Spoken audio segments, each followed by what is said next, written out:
Rev up your engines.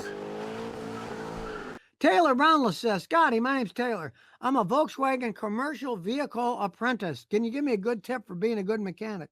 Well, you'll probably make a lot of money if you stick with Volkswagen because they break all the time.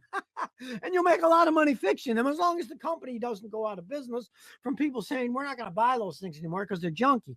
But the last time I looked worldwide, I think Volkswagen had the most vehicles sold in the world to anybody because they sell them cheaper and they're worldwide all over the place. So Europeans seem to like them. I'd say, stick to what you're doing and, learn your commercial one.